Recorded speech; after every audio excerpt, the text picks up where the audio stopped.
Muy buenos días a toda la República Dominicana. Gracias a los dominicanos que nos sintonizan en el territorio nacional y a los que nos ven en los Estados Unidos a través de Televisión Dominicana. Gracias por preferirnos los domingos a esta hora del día. Doctor, buenos días. Buenos días, hermano. ¿Cómo está todo? Muy bien, muy bien. Muy bien. Se va agosto. Sí, ya. Se va agosto. Le queda el día de mañana. Así Sí, es. claro. Tenemos un plato fuerte para hoy, doctor. Así. Nuevo estado de emergencia, ya ha Exacto. pedido una prórroga por 45 días. Hay todo un escarceo en el gobierno buscando qué fue lo que encontraron, qué Exacto. dejaron. El propio presidente ha dicho que van a pedir auditorías en todas las instituciones. Claro. Se lanzó esta semana un plan para el desarrollo del turismo. Exacto. Bueno, muchas informaciones interesantes. Claro que sí. Así que tenemos un plato fuerte. De inmediato vámonos a la semana 360, el más completo resumen de noticias nacionales e internacionales. Saludos amigos, este es el resumen informativo Semana 360. El gobierno dominicano invertirá aproximadamente $28 millones para recuperar el sector turismo del país afectado por la pandemia del COVID-19. Sobre el tema, el presidente Luis Abinader explicó que esto incluye inversión, financiamiento, infraestructura, seguro para los viajeros, entre otros puntos. El Instituto Dominicano de las Telecomunicaciones Indotel anunció que a partir del próximo 27 de octubre, todo el país será una zona única de tasación para el servicio de telefonía fija, por lo que se elimina el marcado de 1 como prefijo para realizar las llamadas entre provincias. Las llamadas nacionales entre teléfonos fijos tendrán la misma tarifa independientemente de la ciudad de destino. El ministro de Educación, Roberto Fulcar, indicó que el proceso para adquirir más computadoras y tabletas para dotar a cada estudiante se tomará más tiempo que lo pautado al inicio del año escolar 2020-2021, el 2 de noviembre. Atribuyó la situación a que hay que realizar un proceso más largo, que consiste en hacer una licitación internacional, adquisición de los equipos, transporte a República Dominicana, instalación de programas y contenidos educativos y luego la distribución a los alumnos. El presidente Luis Abinader dijo que el gobierno ha decidido mantener las medidas vigentes en el actual estado de emergencia, entre ellas el toque de queda, que inicia a partir de las 7 de la noche hasta las 5 de la mañana del día siguiente en el Gran Santo Domingo y algunas otras provincias. El expresidente de la Cámara de Cuentas, Andrés Terrero, expresó que considera algo ilógico que la Contraloría General de la República audite la gestión gubernamental pasada, como dispuso el presidente de la República, Luis Abinader. La Fiscalía de Santo Domingo Este y la Dirección Nacional de Niños, Niñas y Adolescentes abrieron una investigación en torno al caso de Mami Jordan y solicitaron orden de arresto en su contra. El proceso surge a raíz de un video que circuló en las redes sociales que muestra a la influencer bailando de manera inapropiada con su hijo en presencia de su hermanita, cuyo contenido fue calificado por los usuarios como pornografía infantil e incesto. Un juez de San Francisco de Macorís otorgó la libertad y presentación periódica al cantante urbano Don Miguelo como medida de coerción. El urbano estuvo detenido desde el pasado lunes en el Palacio de Justicia de San Francisco de Macorís, acusado de exponer en las redes sociales a varias niñas bailando su nuevo challenge sobre su canción ¿Y qué fue? Y en el ámbito internacional, poco más de 1 millón de estadounidenses solicitaron el seguro de desempleo la semana pasada, señal de que el coronavirus sigue amenazando el mercado laboral, al mismo tiempo que las ventas de viviendas, autos y otros sectores de la economía se recuperan del derrumbe de meses atrás. El Departamento de Trabajo informó que se recibieron 98,000 solicitudes menos que las 1.1 millones de la semana pasada. Los casos de COVID-19 confirmados mediante pruebas de laboratorio y comunicados por los países a la Organización Mundial de la Salud superaron los 24 millones. En la última jornada se han registrado más de 267.670 nuevos casos, una cifra que supera en varias decenas de miles a las de casos diarios de la última semana. En el resumen Semana 360, informó Joaquín Caraballo.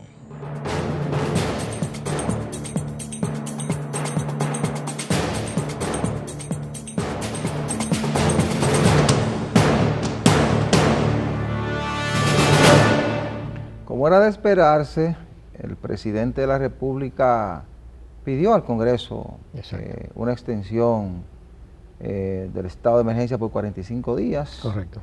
Y eso es correcto, doctor, porque las condiciones no están dadas todavía como para quitar el estado de emergencia y volver a una normalidad, ¿verdad? Claro. Porque seguimos con la pandemia atacando, ¿verdad? La pandemia provocando cientos de casos diarios, todavía mueren hasta 20 y 30 personas por día. Bueno, tendremos que seguir luchando con esta realidad. El presidente ha pedido una extensión. El Congreso, primero el Senado se la aprobó a unanimidad, ¿verdad? Claro. Eso habla muy bien del Congreso. Luego se aprobó en la Cámara de Diputados, estaba previsto conocerse el viernes. Y eso habla muy bien porque todos los legisladores están conscientes de que hay una realidad que el país tiene que enfrentar o que seguir enfrentando. Y hay que darle los permisos que necesita el presidente de la República para seguir tomando medidas, poder liberar recursos, comprar equipos, medicamentos y seguir tomando medidas para tratar de controlar la pandemia. Vamos avanzando. Esta semana se reportaban entre 600, 400 casos. Lógicamente se está haciendo menos pruebas porque el gobierno ha tenido dificultades, parece, para comprar. Y no se están haciendo las 7.000 pruebas que prometió el presidente que se iban a hacer diariamente. Esperamos que esta semana se comiencen a hacer para tener un diagnóstico real de cuál es la situación de la pandemia y seguir aportando cada quien para que en un tiempo no muy lejano podamos tener la pandemia controlada y que el país pueda volver a la normalidad. Bueno, yo observo que por la tendencia de los números, la cosa es más grave de lo que uno imagina. Sí. Porque, por ejemplo, si estamos caminando hacia los 100.000 casos, estamos en más de 90.000. Sí. Y si partimos de que no se están haciendo todas las pruebas diarias, implica que la realidad es otra, que habría más gente contagiada que la que dice ahí. Entonces, lo que yo no entiendo, ¿cómo es que el gobierno tiene tantas dificultades para los insumos cuando el gobierno anterior se ufanaba incluso de haber dejado 100.000 millones de pesos a esos fines? No, lo que pasa es que hay un problema, doctor. Yo no entiendo. Recuerde, doctor, que yo le dije a usted, y lo comentábamos aquí, que por desgracia a República Dominicana le tocó enfrentar la pandemia en medio de una campaña. ¿Qué ocurre? A partir de junio, recuerde que el tema salud y las compras se convirtió en un tema de campaña. Entonces, parece ser que entre junio y julio no se hicieron compras o no se ordenaron X cantidad de insumos necesarios para enfrentar la pandemia. Claro. Porque recuerde que los que estaban en salud pública tenían encima la oposición en pleno en la campaña electoral. Es que lo que tenemos que es una cosa clara. Yo como ciudadano de a pie lo que veo es que el gobierno se dedicó a aprovechar los efectos de la pandemia políticamente. Eso lo saben hasta los niños, hasta mi nieto sabe eso. Lo que pasa es, ¿cómo le diría yo? Que hubo mucha publicidad, que si donaron, que si los chinos dieron, que si el otro dio. Entonces yo no entiendo dónde está eso. Se tomaron dinero prestado inclusive desde el 18. Se arregló un préstamo en dólares para pandemia. Oiga, no se hablaba de pandemia todavía. No, había un presupuesto complementario, doctor, para eso. Entonces, ¿dónde está el dinero? Lo que pasa es que no se compró. ¿Pero dónde está el dinero?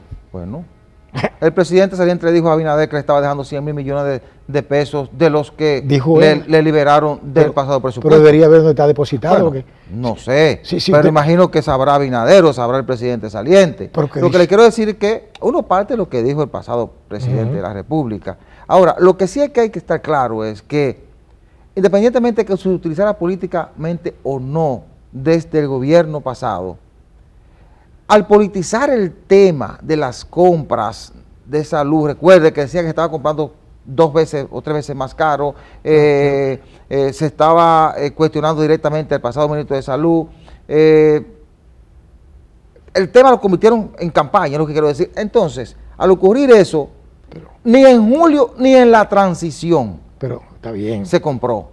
Al no comprar, esto tiene que llevarse un tiempo para poder contratar y que esos insumos lleguen a la República Dominicana.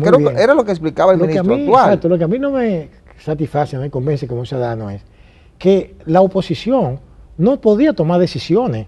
Es el gobierno el que tiene el cheque, la firma para ordenar compras. Sin embargo, se hicieron una serie de, diríamos, violentando la ley de contrataciones públicas y se manejaron miles de millones de pesos para fines en el trasfondo electorero y no se dedicó un centavo a eso. O sea, lo que quiero decirle es que ahora estamos, como te dice, que lamentablemente al tocarnos esta pandemia en tiempo de campaña electoral, pues el asunto se contagió. El primer contagiado fue la misma situación del país. ¿Usted comprende? Y el pasado ministro, yo insisto, no quiso comprar. Porque era que lo tenían acusado con la guillotina. Ese ministro inclusive... lo tenía con la guillotina al cuello. Pues imagínate, comenzó tantos errores que hasta él dijo que ni sabía que se habían donado o no. No, pero eso fue un error humano. Lo que sí es cierto es que lo tenían en la guillotina y no quiso comprar para que no lo metan preso. Lo iban a meter preso y si compraba la transición lo iban a meter preso.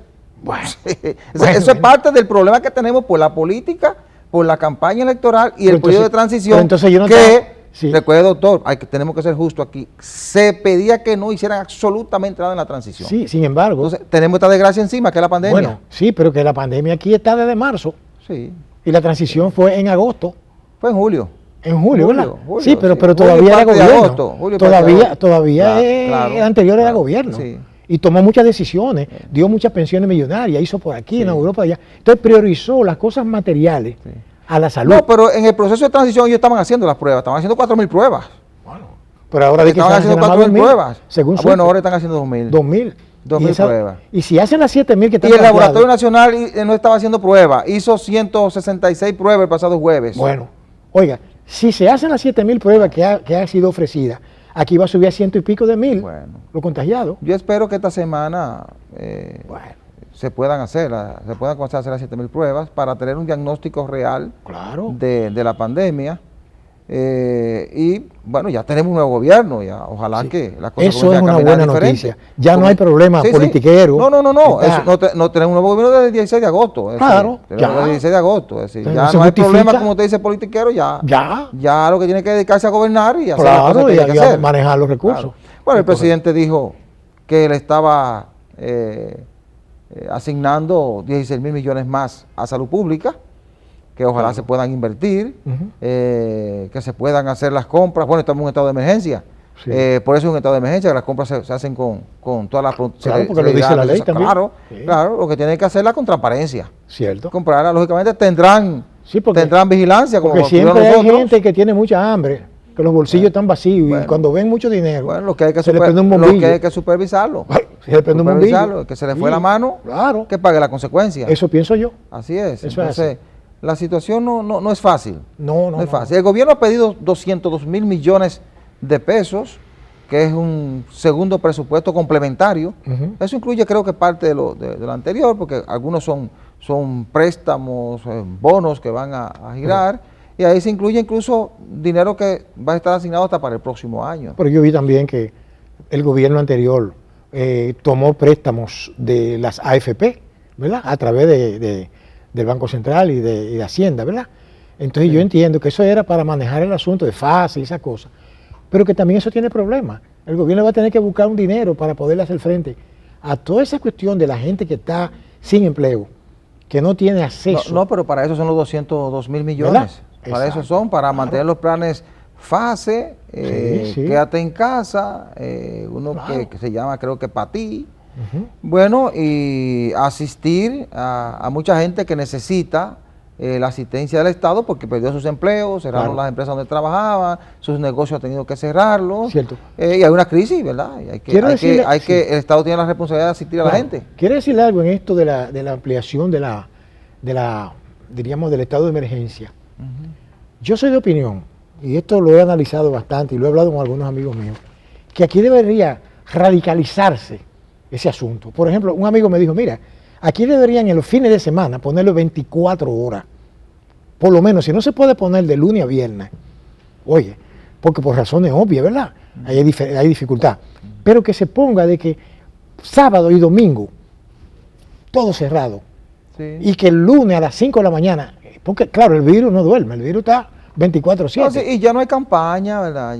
Ya todos estamos conscientes de que existe el virus. ¿Por qué no puede ser que el gobierno ponga esa medida, porque ¿para qué? ¿Qué busca la gente en la calle? Lo que ocurre es, doctor, que... Con algunas excepciones, claro. Y yo lo decía aquí con el pasado gobierno, es que una cosa es estar fuera y Bueno, otra cosa es estar sentado ahí. Es que usted tiene en la balanza la pandemia, usted tiene un Estado que tiene que seguirlo moviendo. El dinero. No, tiene que seguirlo moviendo. Sí. Entonces, ningún país resiste tanto tiempo con la economía cerrada. Porque si no te mata el virus, te mata el hambre. Claro, o se te produce una explosión social que te lleva de paro como gobierno. Entonces, todos los países han tenido que lidiar con esto. Han tenido que ir equilibrando entre la pandemia, abrir la economía, etcétera, etcétera. Eso es un problema. Entonces, yo lo decía anteriormente, porque la gente decía, ¿por qué no 24 horas? ¿Por qué cierran tan tarde las fronteras? Es que tú estás tratando de que el país no se te caiga, no se te vaya en pedazos, y al mismo tiempo tratar de proteger la gente. Aclaro, yo me refiero al fin de semana nada más, de 24/7. No 24/7, sino 24/2, es decir, sábado y domingo. Sí. Y que, por ejemplo, si empieza a las 5 de la tarde el sábado, termina a las 5 de la mañana del lunes. Eso es lo que yo pienso. Todo el mundo recogidito, ¿verdad? Y que solamente salgan las personas, porque siempre tiene que haber personas que mantienen, ¿verdad?, los avituallamientos, el personal médico, cosas así. Bueno, el presidente Luis Abinader dijo el pasado jueves que se van a mantener las medidas tal y como están. Sí, claro. Toque de queda de lunes a viernes de 7 a 5 de la mañana. En algunos pueblos donde la pandemia está atacando más, comienza a las 7, en otros comienza a las 8. Exacto. Y los sábados y domingos 5 a 5. Es decir, que lo va a mantener igual. Pero, como usted decía, a partir del momento que se comiencen a hacer la cantidad de pruebas necesarias, eso se va a disparar. 7,000 pruebas diarias, que se tenga un diagnóstico real de la pandemia, entonces tomar medidas si hay que ser más fuertes, más enérgicos, más enérgicas, entonces tomar esas medidas para ir controlando. Porque ciertamente debemos mantener niveles de control hasta que se produzcan las vacunas que permitan que ya la gente pueda moverse con cierta libertad. El horizonte se torna acucioso, auspicioso, por el avance de las investigaciones en las vacunas, pero todavía se puede contagiar la gente y puede morir, o puede quedar desbaratado económicamente. Yo creo que el gobierno tiene que hacer uso de su autoridad, porque este gobierno tiene una buena, diría, aceptación del público común, ¿usted me entiende? Con sus críticas. Y tiene la ventaja de los 100 días que siempre se dan a los gobiernos nuevos. Claro, nadie lo ataca. Efectivamente. Entonces, es un gobierno que, aunque hayan cometido una serie de errores, porque no son extraterrestres, yo creo que hasta los extraterrestres cometen errores, pero han cometido errores, ¿verdad?, etcétera, de nombramiento y cosas. Pero ese es un asunto que le corresponde al presidente, que él tiene su soberanía, ¿verdad? Que no es que le digan nombre a aquel o al otro, ok. Pero en lo que respecta al manejo de las cosas de interés público, que para mí lo más importante es la salud. Porque hay países en donde los cementerios están llenos de gente sana. Digo, si no hay gente sana porque no comen. O gente muriéndose de hambre, pero están sanos. ¿Cuál es el problema? Eso hay que equilibrarlo, lo que usted dijo ahora, equilibrarlo. Sí, la salud, poner atención a la pandemia. Eso entiendo yo. Mantenerla controlada. Claro. Mucha responsabilidad de parte de la gente, hay que insistir en eso. Que sí. Las medidas del gobierno, responsabilidad de la gente.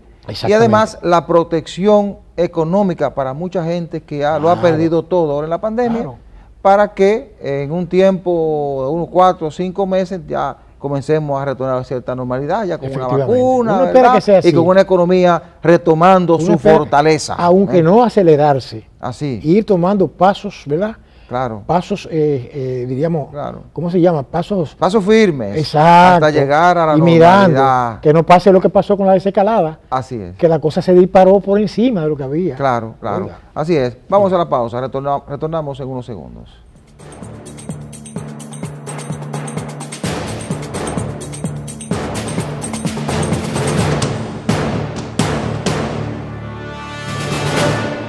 Otro de los retos que tiene el nuevo gobierno es el aspecto de la educación.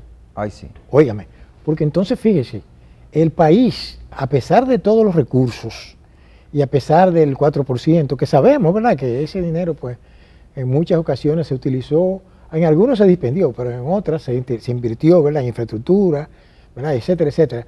Pero ahora hay una situación, y es que con esto diríamos, de llevar la educación virtual, eso requiere una serie de inversiones costosísimas, cuantiosas. Ujú. Ponerle una tablet a cada muchacho en la mano, Sí, que no es a todos, no todo, ¿verdad? porque el pasado gobierno dio tablet a muchos. Lleva mucho, Sí. perfecto. O sea, bueno, Sí. eso está bien. Sí. Pero entonces fíjese otra cosa. No solamente el asunto virtual, porque puede haber también lo que se llama el aspecto radiofónico. Yo recuerdo que la Iglesia Católica tenía unos programas de educación, escuelas radiofónicas Santa María, que funcionaron. Sí. Mucha gente se hizo bachiller ahí. No, sí, con eso. se alfabetizó por ahí. Exactamente. Pero lo que quiero decirle es que lamentablemente esta situación es muy sui generis. Nunca esperaba uno una cosa así, No. ¿verdad? No se esperaba. No, porque la pandemia sorprendió a todo el mundo. A todo el mundo. Entonces hay que Claro. entrenar. La gente que va a entrenar debe ser entrenada también. Porque los maestros lo que van a hacer es entrenar y enseñar. Entonces a ellos hay que entrenarlos. Por eso en el plan ese que anunció el presidente conjuntamente con el ministro de Educación, se anunció que el 18 comienzan, pero a entrenar los maestros. Ah, claro. Porque imagínense usted. Y el 2 de noviembre entonces comienza la docencia. Efectivamente, el 2 de noviembre.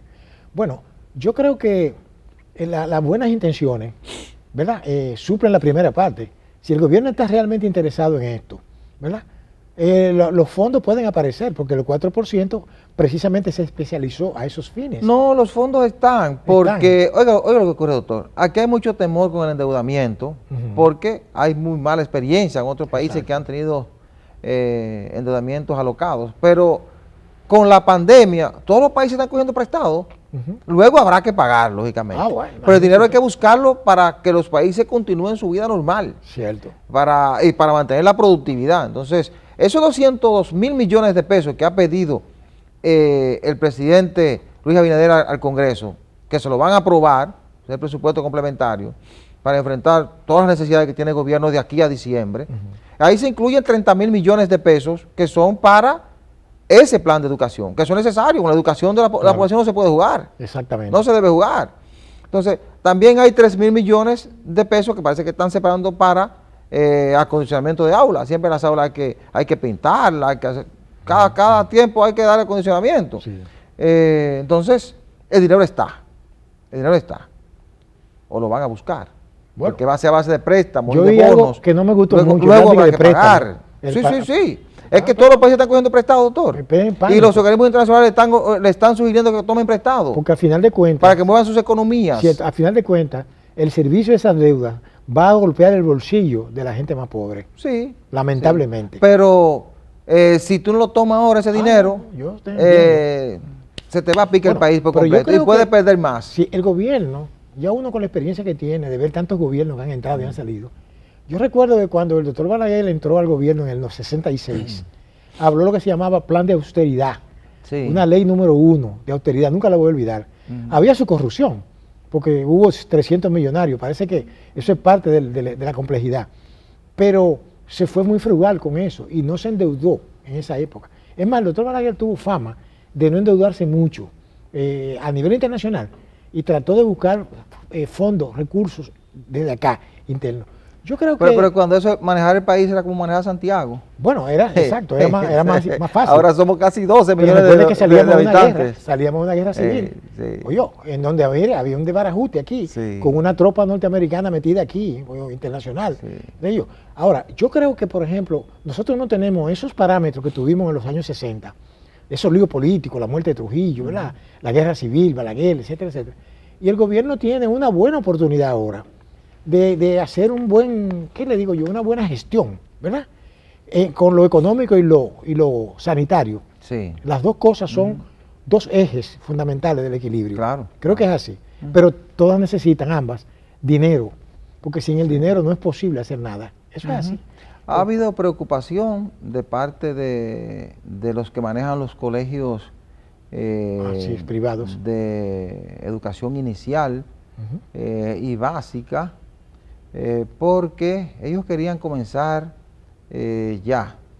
Pero el ministro dijo que no, que debe ser igual para todos. Claro. Van a comenzar el 2 de marzo, pero de noviembre, pero si quiere comenzar, no importa, imagino que le darán repaso a los estudiantes. Cierto. Lo que pasa es que ellos tienen la presión de que tienen que mantener una nómina, tienen que pagar. Y en función de eso quieren abrir los colegios. Yo leí algo en la prensa que me llamó la atención y lo vi como un desafío. Sí. Que ellos como que planteaban que por encima de lo que dijera el gobierno iban a empezar. No, es que la educación es una responsabilidad política del Estado. No, pero eso parece que fue en un momento antes de la conferencia de prensa anunciar el plan, porque la política educativa la traza lógicamente claro, educación. Claro. Entonces, por eso parece que fue una de las tantas asociaciones que hay. Uno de sus presidentes produjo esas declaraciones antes de presentarse ese plan, pero lógicamente la ruta la traza la autoridad en materia de educación, que es el ministerio. Salvo en la educación superior, que aquí cada universidad tiene un pensum como le da su gana. Sí, pero bajo la supervisión de la MESI. Sí, pero porque si cada una tiene un pensum y hace lo que quiera, es la responsabilidad de la MESI, que es el órgano rector de las universidades. Pero que esos órganos siempre son dirigidos por políticos. Son gente que están capacitadas, pero son políticos. Ahora, yo digo que, por ejemplo, en países que yo conozco, que tienen mucho que ver con la educación superior, los pensum tienen que regirse por el poder público. Claro. O sea, por ejemplo, aquí debería ser la UAS, la Universidad del Estado, la que trace la pauta, en el sentido del aspecto pensum, usted me comprende, porque cada cual hace lo que le da su gana, hace pone lo que él quiere, sí. ¿te entiendes? Y ahora yo entiendo también de que ese planteamiento de los colegios privados, ellos son negocios, porque ellos inclusive dicen, pero señores, nosotros nos tratan incluso, desde el punto de vista fiscal, nos tratan como un negocio cualquiera. Bueno, que el Estado le da protección que le está dando a otros sectores, ¿verdad? Que han tenido que enfrentar los efectos de esta crisis. Claro que sí. Eso es lo que hay que hacer. Pero, bueno, hay otra preocupación y es que pasar tanto tiempo fuera de aulas pueda provocar una mayor deserción escolar, según algunos analistas, sobre todo en los más pequeños, en los niños de básica, ¿verdad? Porque se había logrado que una buena cantidad de niños retornaran a las aulas, sobre todo por el desayuno escolar y ese tipo de cosas, pero se teme ahora, y lo planteaba la gente de Educa, de que los niños se acomoden mucho en la casa, eso le cree un problema que evite que ellos regresen a las aulas. Y eso es preocupante, porque aquí se ha luchado mucho por reducir los niveles de deserción escolar, y se estaba logrando, ¿verdad? Estaba avanzando mucho. Estaba avanzando, sí, porque con el desayuno escolar, muchas personas pobres que no mandaban a sus hijos encontraron un auxilio mayor dentro de las aulas y lo estaban enviando. Aunque yo siempre critiqué muchas medidas que eran populistas y politiqueras el gobierno anterior, pero ese asunto de la tasa extendida tuvo su positividad. Claro, no, eso fue súper positivo, porque eso le quitó un problema de encima muy grave a familias muy pobres. Claro. Madres, por ejemplo, madres solteras o parejas de esposos muy pobres que tenían que irse a trabajar los dos, dejaban a los niños solo en la casa. Cierto. Ya lo estaban mandando desde temprana edad, a 3 años, a la escuela, lo dejaban ahí en tanda extendida, desayunaban, comían y merendaban, ¿verdad? Y a las 4 de la tarde lo recogían. Ese es un sistema que funciona. Exacto. Y funciona, y hay que mantenerlo y reforzarlo. Es una especie como de guardería. Sí, como el concepto de guardería. Lo que hay que reforzar es la parte del pensum, ¿verdad? Eso sí. La parte de las materias que se incluyen, reforzarlas para que los niños salgan mejor preparados. Efectivamente. Porque se decía que como eso se fue implementando rápidamente, muchos o la mayoría de los niños pasaban desde el mediodía hasta las 4 jugando y haciendo algunas cosas que no eran muy productivas. Es decir, lo que hay que reforzar eso. Yo creo que debe ser una política del Estado, no del gobierno, del Estado, como persona jurídica, de la calidad de la educación de la gente. ¿Sabe por qué? Bueno, ese es el principal desafío ahora mismo. Ese es el principal desafío del ministro actual. Para evitar esas cosas que nos ponen a nosotros en un lugar. Porque pese a las críticas que se hizo, el gobierno pasado dejó la infraestructura montada. Se hizo. No hay que construir escuelas, las escuelas están construidas. Cierto. Incluso la gente puede decir que se construyó, que fue parte de una política para manejar recursos, pero había que construir aulas. Construyeron las aulas, la mayoría de las escuelas tienen sus laboratorios. Ahora el desafío es avanzar hacia la calidad. Ahí el ministro actual va a tener que trabajar, pero de manera muy, muy profunda con los profesores. Va a tener que revisar la calidad de los profesores que están ahora en las escuelas públicas. Cierto. Negociar eso con la ADP, que ha sido una retranca hasta ahora en materia de lo que se ha planteado desde el Ministerio de Educación. Vamos a ver si este ministro puede lograrlo, porque ya lo que es la plataforma de infraestructura está logrado. Cierto. Ahora es tecnología, los laboratorios están, tecnología y maestros capacitados. Trabajar con los capacitados que están trabajando, los que no, reforzarlo. Si hay que pensionarlos, usted lo pensiona y lo saca, si están en condiciones de sacarlo, y usted incluye maestros con la capacidad necesaria para que esa educación sea de calidad. A mí siempre me ha llamado la atención que los gobiernos dictatoriales, tanto de izquierda como de derecha, oiga, apuestan a la educación. Caso, por ejemplo, Cuba con Fidel Castro y Trujillo aquí. Pero esta sociedad, apuestan. Aquí no es un gobierno dictatorial, se está apostando a eso, doctor. No, yo digo que porque incluso me llama la atención. como sociedad se exigió recursos para invertir en la educación. Aclaro. Sí. Digo que me llama la atención. Sí, yo lo entendí perfectamente. Se preocupan porque ciertamente Cuba tiene una buena fama con su educación, pero también Trujillo tenía una buena fama con su educación. Yo soy formación de ahí. Claro. Entonces había eso. Usted me dirá, bueno, eran gobiernos dictatoriales, hacían diablura. Ok, eso es otra cosa, pero yo me refiero a que la educación pública era fundamental. Sí. ¿Me entiendes? O sea, la calidad de esa educación. Debe ser una prioridad para este gobierno, la educación. Claro que sí. Por eso que el gobierno democrático, como en el caso ahora que tenemos gobiernos democráticos. Mire, la salud, la educación, la seguridad deben ser prioridad para este gobierno. Eso es lo que uno entiende. Y tienen la estructura para hacer el trabajo. Claro que sí. Tienen la estructura porque en educación lo que hay que trabajar con la calidad. Claro. La infraestructura está montada. Claro. En la salud la infraestructura está montada. Lo que tienen que trabajar es con un sistema que le dé garantía a la gente de que va a recibir salud de calidad. Efectivamente. Porque le construyeron 56 hospitales. Y los que no terminaron se lo dejaron para inauguración. Yo aspiro a... se podrá decir lo que sea, porque cuando los gobiernos se van, cierto. Los que llegan nunca encuentran nada. Oiga esto, doctor, nunca encuentran nada, pero eso está ahí. Claro. Usted va, por ejemplo, a Luis Aibar, que está a punto de inaugurarse, es un hospital de primera. Pero hay una cosa, exacto, pero que yo me gustaría, pues yo soy siempre medio díscolo en esto. Ajá. Me gustaría que entonces, como se habla tan bien de esos hospitales que son perfectos, me gustaría que los políticos fueran a esos hospitales. Pero no es que son perfectos. Bueno. Doctor. Es que usted tiene la infraestructura, pero el sistema no hace que la gente sienta que está recibiendo el servicio de calidad. Porque ni siquiera cuando te reciben, tú sientes el recibimiento amable. Tú sientes que te están diciendo, no llegue aquí. Messier, recuerde. Que uno está leyendo todo el tiempo lo que la prensa dice. Sí. Mira, ese hospital fulano de tal, lo mejor, pero ellos no van ahí. No, bueno, ellos van a la clínica privada. A mí me gustó el amigo suyo, Nicolás de Jesús, Cardenal López Rodríguez, que se hizo una operación a corazón abierto en Sedimá.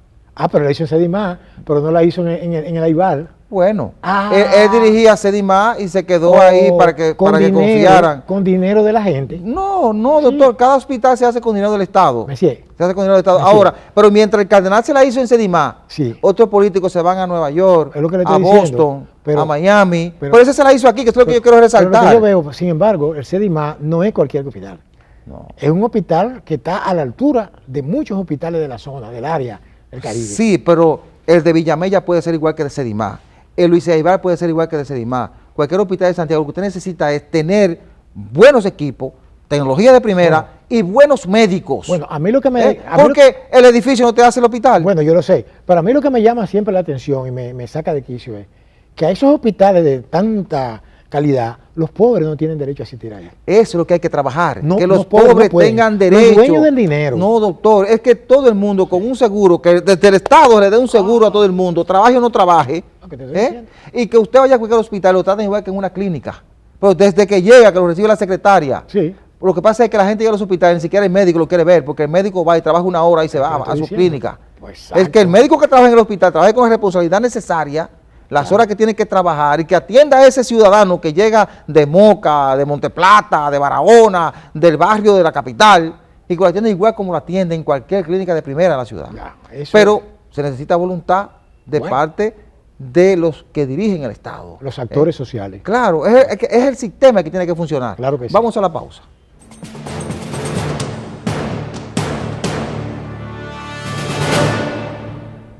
Bueno, el gobierno lanzó esta semana un plan para recuperar el turismo, doctor. Un plan ambicioso, muy interesante y que va en gran medida acorde con lo que se está decidiendo en muchos países del mundo. Se van a destinar 28 millones de dólares para ese plan, me parece una buena promoción internacional. A los turistas no se les va a exigir prueba PCR, que es la parte que se le ha criticado a esto. No se les va a exigir prueba PCR, no se van a hacer pruebas masivas, pero al parecer van a hacer algunas pruebas aleatorias. le van a cubrir un seguro de viaje a los turistas, le van a dar la garantía de que si enferman y tienen que quedarse, le van a volver a comprar los vuelos. Es decir, le van a dar una serie de facilidades a los turistas para que viajen y unas garantías para que sientan que están en un país seguro. Hablaba el presidente Luis Abinader de que se van a tomar medidas para que los turistas estén conscientes de que por la zona donde van a mover tienen una red de centros de salud de primera. Ciertamente en la zona de Punta Cana, en la zona de Puerto Plata, en las zonas turísticas hay una red de clínicas privadas que son de primera. Parece que eso va a estar incluido en los seguros, que serán seguros vendidos a través de Banreservas, ¿verdad? Que es el Banco del Estado.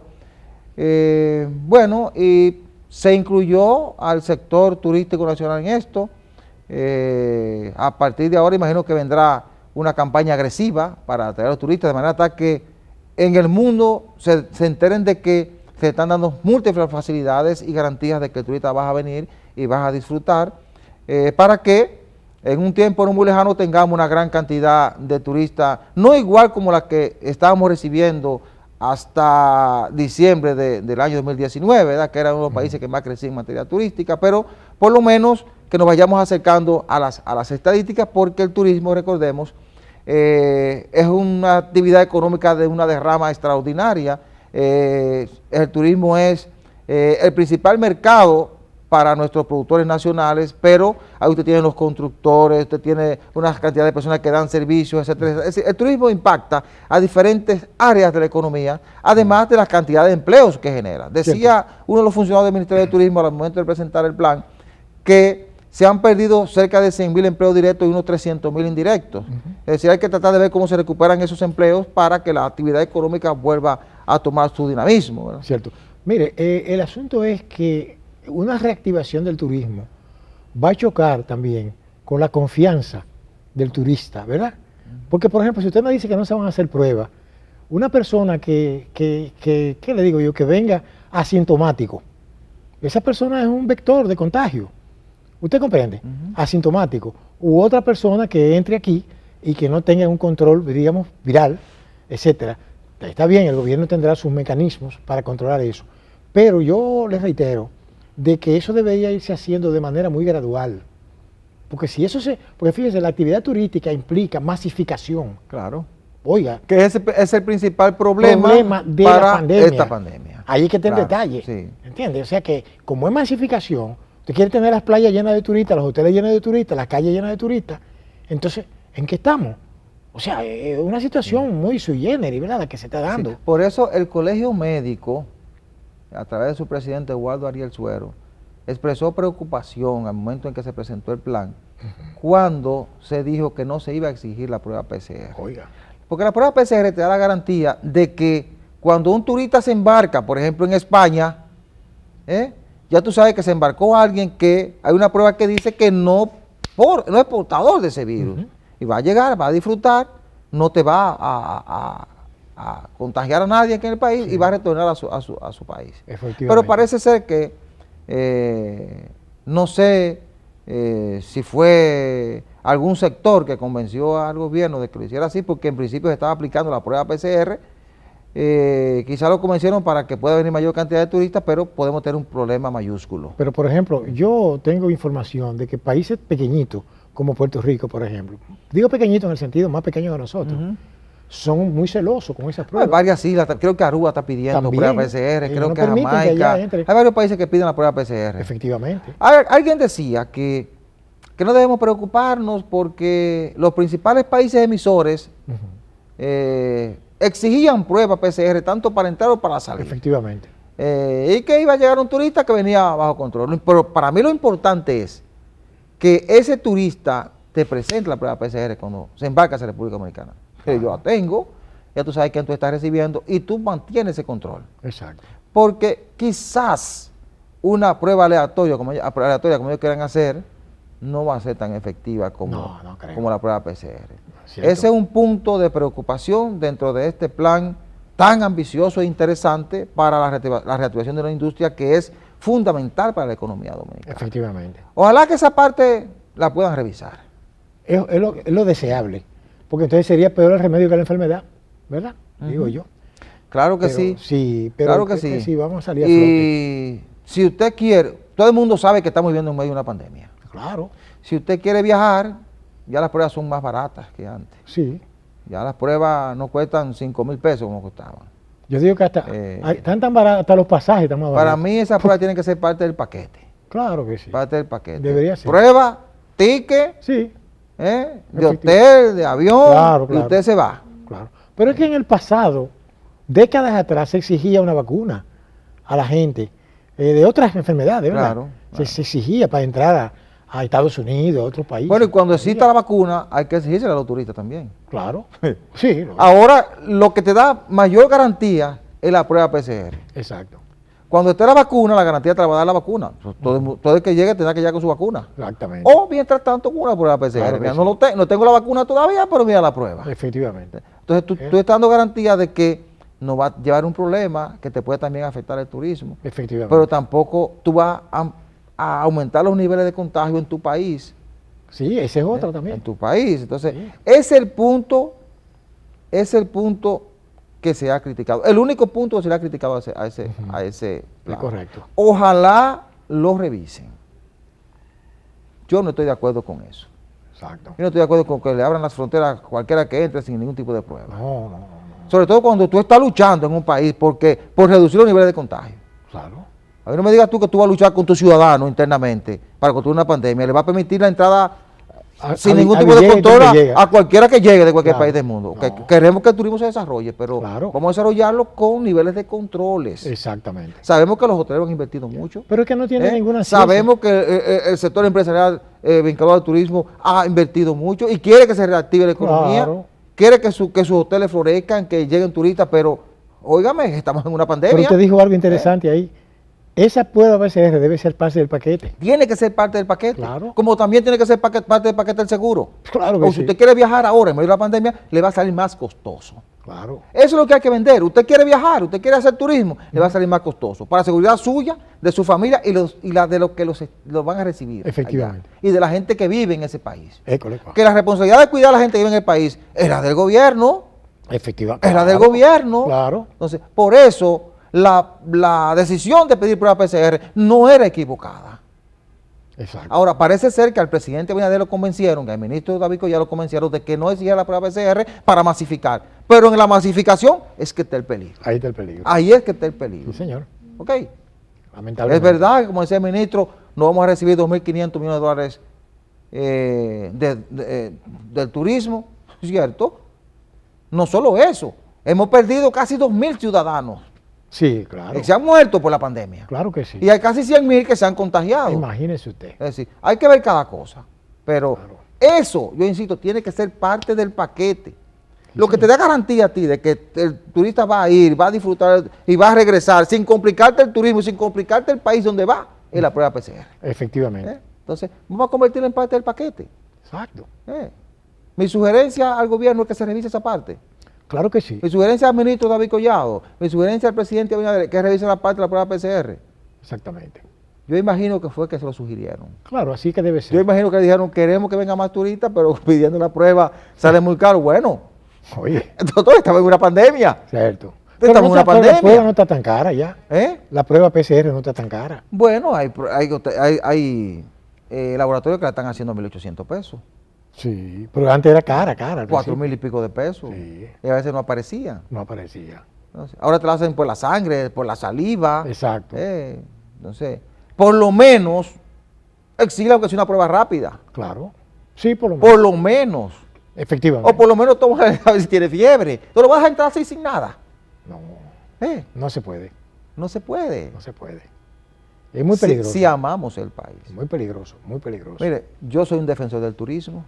Claro que sí. Todos lo Yo defendemos. soy un defensor del turismo. Porque es la fuente Es fundamental. claro, son 7.500 millones de dólares que entran a la economía. ¿eh? De ahí dependen cientos de miles de familias. Exacto. Es un gran mercado para nuestros productores. Dinamiza la economía. Pero amor no quita Pero conocimiento. también hay que estar vivo para disfrutar eso. Amor no quita conocimiento, doctor. Claro, claro que Entonces, sí. para mí, los asesores del ministro de Turismo y del presidente, los que le dijeron que quitar la prueba PCR, están equivocados. Fallaron. Sí, Fallaron. sí señor. porque hay que tener garantías de que el que entra no traiga el virus. Eso es así. Podrá pasar alguien, ¿verdad?, que entró, no se hizo la prueba, hubo un descuido, pero tú se la haces aquí cuando llegue. Que Aunque sea una rápida. Yo supongo que los países de donde vienen esos turistas les exigen esas pruebas para ellos entrar a un avión. Claro. Tengo yo entendido. Claro. A Estados Unidos, que es el principal destino emisor para la República Dominicana, no entra nadie si no tiene una prueba PCR. No. Absolutamente. No entra nadie. No.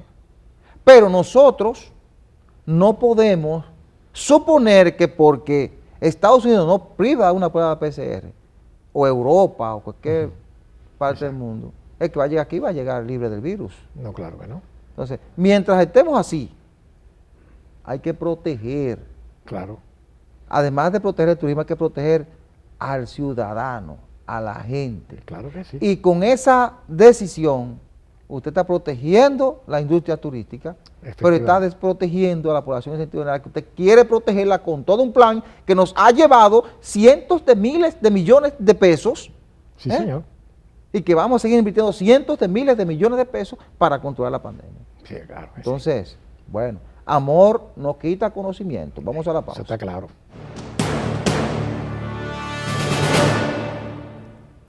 El Estado Dominicano tiene muchos organismos cuyo objetivo principal es el control, ¿verdad? Y auditar, el control auditable de los fondos del Estado, del manejo, del uso de los fondos del Estado. Pero hay algunos que son muy particulares, muy peculiares, como es el caso de la Cámara de Cuentas, que el vulgo le ha rebautizado como Cámara de Cuentos por razones. Es un poco chiste, pero es una dolorosa realidad. Así es. Porque ese organismo es el que debiera, diríamos, tener el control que le da la misma Constitución. Porque la Constitución le da esa capacidad. Donde quiera que haya un dinero del Estado, la Cámara de Cuentas tiene facultad para auditar. Incluso organismos a los cuales el Estado le da alguna asignación, ayuda, también tiene la Cámara de Cuentas derecho a investigar qué se ha hecho con ese dinero.